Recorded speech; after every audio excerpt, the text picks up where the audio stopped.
Hello children,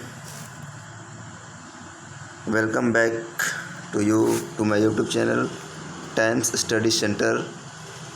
This is Ravi Shankar Sharma.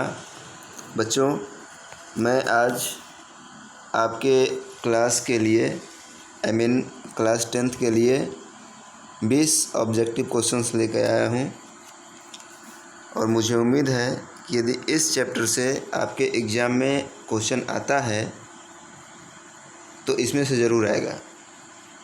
तो चलिए बच्चों, हम इस 20 ऑब्जेक्टिव क्वेश्चंस को करते हैं. पहला क्वेश्चन है, the page for living is written by. जैसा कि आप सबको पता है, ये जो चैप्टर है द पेज फॉर लिविंग, इसको आर.सी. हचिंसन ने लिखा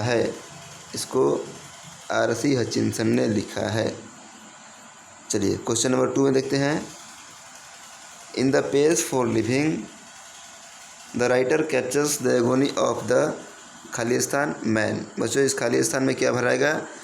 तो इस चैप्टर में राइटर ने क्या कैप्चर किया है? तो आधुनिक आदमी का अकेलापन. तो इसमें हो जाएगा मॉडर्न मैन. सही आंसर मॉडर्न. तीसरा क्वेश्चन चलते हैं. The main character in this play which the author सा वाज ए और एन रियल कॉर्न मर्चेंट. बच्चों, इस तीसरे में देखते हैं क्या होता है. ये कहने का मतलब इसका ये है कि इस नाटक में जो मुख्य पात्र है वो कौन है. बच्चों, इस चैप्टर में जो मुख्य पात्र है वो एक एल्डरली कॉर्न मर्चेंट है. चलिए आगे देखते हैं. In the page for living the author सा ए प्ले इन. बच्चों, ये जो नाटक है, इस नाटक को ऑथर ने कहाँ देखा था?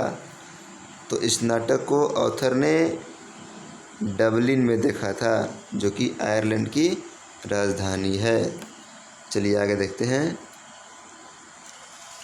The author admits that quick travel does not give the travellers real Khalistan of travels. जो ये जो देख रहे हैं, ये कह रहा है कि ऑथर जो है वो एडमिट करता है, स्वीकार करता है किस तरह का यात्रा को? क्विक ट्रेवल को.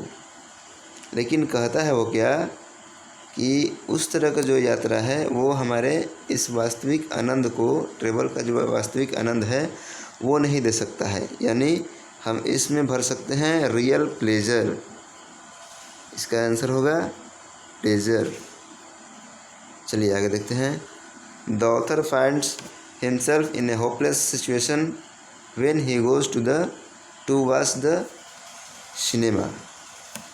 ये सबको पता है, सिनेमा. इसका आंसर होगा सिनेमा. आगे देखते हैं. आर.सी. Hutchinson was a. जैसा कि शुरू में हम पढ़ाए थे, पिछले किताब में जो चैप्टर पढ़ाए थे उसमें बताया गया था कि आर.सी. हचिंसन जो थे वो एक ब्रिटिश नोवेलिस्ट थे. बच्चों, उसमें थोड़ा सा मुझसे गलती हो गया था. नोवेलिस्ट मतलब हम इतिहासकार पढ़ाए थे, जबकि नोवेलिस्ट मीन्स उपन्यासकार होता है. तो माफ़ी चाहूँगा उसके लिए. तो इसका सही आंसर है ब्रिटिश नोवेलिस्ट. आगे देखते हैं. Which tribe did the author belong. बच्चों, ये कह रहा है कि जो ऑथर था उसमें वो किस तरह के जनजाति से संबंध रखता है. तो वो जो ऑथर है वो स्लो थिंकर वाले जनजाति से बिलोंग करता है. तो इसका आंसर होगा स्लो थिंकर. चलिए आगे देखते हैं. How many girls were in the films. There are 3 girls in the films, A, B and C. तो correct answer the answer will be B. मतलब इस फिल्म में 3 लड़कियां हैं.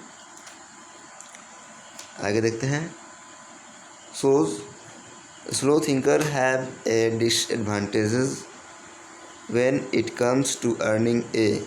स्लो थिंकर्स में एक कमी होती है. बच्चों, मैंने बताया था कि स्लो थिंकर्स जो होते हैं वो अपने जीविका के क्षेत्र में काफ़ी मंद होते हैं.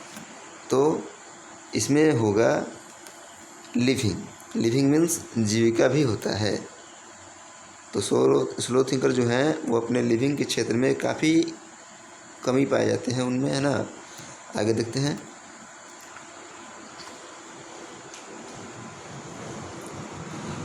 Eleven number question, the man's complaint was so gloriously irrelevant to his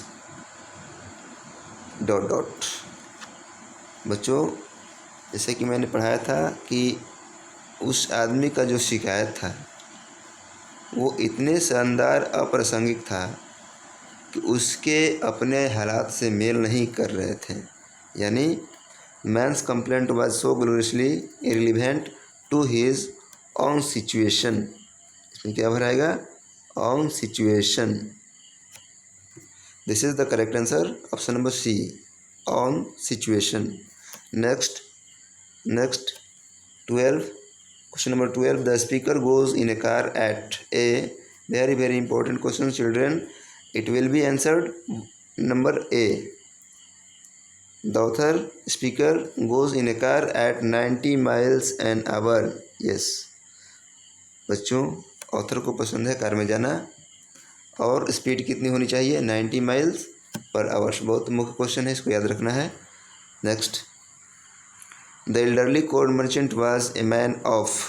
वो जो बुजुर्ग अनाज व्यापारी था वो किस तरह के आदमी था? वो अनेक चिंताओं वाला आदमी था, उनके पास बहुत सारी चिंताएं थी, many anxieties. Next, question number 14, the Irish get subtle truth by the most unlikely approaches. जैसा कि मैंने बताया था कि आयरलैंड के लोग सूक्ष्म बातों तक पहुंचने के लिए असाधारण तरीके अपनाते हैं। तो अप्रोचेज मीन्स पहुंचना। चलिए विशी, question number 15, slow thinkers are terribly dot dot in the getting of living. Slow thinkers जो होते हैं वो किस तरह के जीविका के क्षेत्र में वो पाए जाते हैं? तो जीविका के क्षेत्र में वो काफ़ी हैंडीकेप्टेड फील पाए जाते हैं। बच्चों, जो हैंडीकेप्टेड देख रहे हैं इसका मतलब होता है अपाहिज। चलिए क्वेश्चन नंबर 16 देखते हैं। All the test today's are design to measure. बच्चों, ये दो बार टूडे लिखा गया है, सॉरी ये एक ही बार टूडे होगा। All the test today's are designed to measure the speed of mind. The speed of mind, it will be correct answer, option number 1. Next, question number 17, when the narrator goes to cinema, he finds himself in a hopeless fog. This is the very very important questions and you will have to remember these questions. A hopeless fog, children, it will be the correct answer, option number 1. Next, illustration means same as। बच्चों, मैंने बताया था illustration means उदाहरण होता है और यहाँ पर example का मतलब भी उदाहरण होता है, तो it will be correct answer example। illustration means example, इसका सेम अर्थ होता है example का। Next, the antonyms of rapid is। rapid मतलब होता है तीव्र। चलिए देखते हैं। ऑप्शन नंबर ए जो है स्लो मीन्स होता है मंद। ऑप्शन बी फास्ट मीन्स होता है तेज़। ऑप्शन सी इसका मतलब भी होता है तेज़। सुपरफिशियल इसका मतलब भी होता है तेज़। तो correct answer it will be A is correct answer, slow. The antonyms of rapid is slow. Next and last, who was cheating the corn merchant. जैसा कि everybody know that who was cheating the corn merchant, his Neiphiu was cheating him. Correct answer his Neiphiu. तो मुझे उम्मीद है कि आपको ये video अच्छा लगेगा और ये वीडियो अच्छा लग रहा है तो आप इसको शेयर कर दीजिए ताकि बच्चे और भी जो हैं वो इस लॉकडाउन के अवसर पर घर बैठे अपना क्वेश्चंस देख सकते हैं। और जो मैंने पिछला वीडियो पढ़ाया था चैप्टर का, यदि अच्छा लगा हो तो कमेंट में लिख करके ज़रूर भेजें कि सर नेक्स्ट वीडियो बनाइए, तो हम अगला वीडियो बनाएंगे। तो बच्चों धन्यवाद।